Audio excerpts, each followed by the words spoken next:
YSRCP party స్థాపించి 15 సంవత్సరాలు అవుతుందన్నారు. So 15 సంవత్సరాల వాళ్ళు వచ్చేసి 10 ఇయర్స్ ప్రతిపక్షంలో ఉన్నారు, 5 సంవత్సరాలు మాత్రమే మన అధికారంలో ఉన్నారు.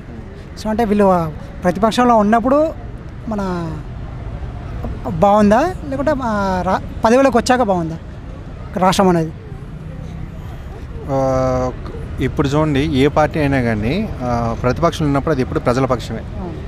ప్రతిపక్షం ఎప్పుడు కూడా ప్రజల పక్షమే మాట్లాడుతుంది. ప్రతిపక్షం ఎప్పుడు కూడా అధికార పక్షం వైపు మాట్లాడుతుంది. అది ఏ పార్టీ అని చూడండి, మీరు దేశంలో అదే వైఎస్ఆర్సీపీ, తెలుగుదేశమా, లేకపోతే అదేంటి ప్రజారాజ్యమా, లేకపోతే ఇక్కడ బీఆర్ఎస్, కాంగ్రెస్, ఇవన్నీ వాటండి.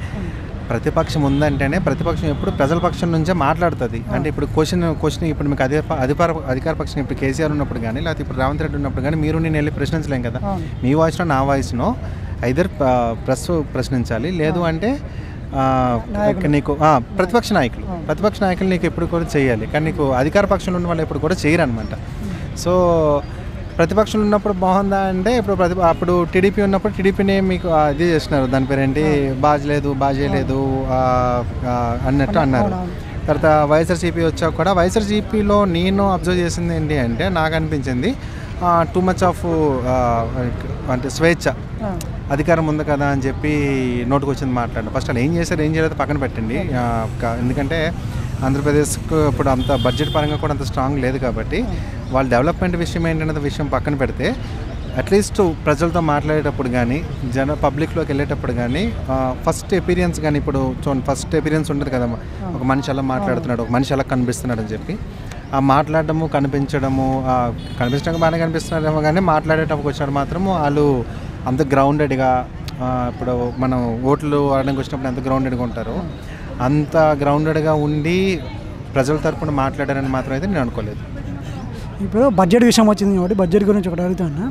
మన వైఎస్ఆర్సీపీ పార్టీ అధికారంలో ఉన్నప్పుడు మన దాదాపు 14 లక్షల కోట్ల అప్పు చేసిందని చెప్పేసి చెప్తూ రాజకీయంలో ప్రచారం చేశారు ఎలక్షన్ టైంలో. కానీ మొన్న బడ్జెట్ సమావేశాల్లో మాత్రం 3 లక్షల కోట్లు 5 లక్షల కోట్లు మాత్రమే అప్పు ఉంది ఏపీ ప్రభుత్వం అని చెప్పేసి అన్నారు. అంటే వాళ్ళు తప్పుడు ప్రచారం చేసారు. ఎట్లా ఎవరన్నారు అది 3 లక్షల కోట్లు అని చెప్పి? మన టీడీపీ వాళ్ళే అన్నారు, మన ఇట్లా అసెంబ్లీలో చెప్పారు. ఓకే, దానికి దీనికి రెండుకి పొందలేదు కదా ఫస్ట్. అంటే వాళ్ళు 14 కోట్లు అని చెప్పేసి అధికారంలోకి వచ్చారు, అంటే తప్పుడు ప్రచారం చేసి అధికారంలోకి వచ్చారు కదా. అంటే అట్లా తప్పుడు అంటే అబద్ధాలు చెప్పడం కొత్త ఏం కాదు కదా. అబద్ధాలు ఇప్పుడు టీడీపీ హయాంలో ఉన్నప్పుడు వైఎస్ఆర్సీపీ ఏం చెప్పలేదు అబద్ధాలు? నాకు తెలియక అడుగుతున్నాను. నాకు మీరు అడిగిన క్వశ్చన్ నాకు అర్థమైంది. బట్ ఏ అబద్ధాలు చెప్పకుండా వైఎస్ఆర్సీపీ వచ్చిందా ప్రభుత్వంలోకి? ఇప్పుడు అదే టీడీపీ చేస్తుండే, అబద్ధాలు చెప్పి వాళ్ళ మీద ఆరోపణలు నిజమైతే అప్పుడు మాట్లాడుతుంది దాని గురించి.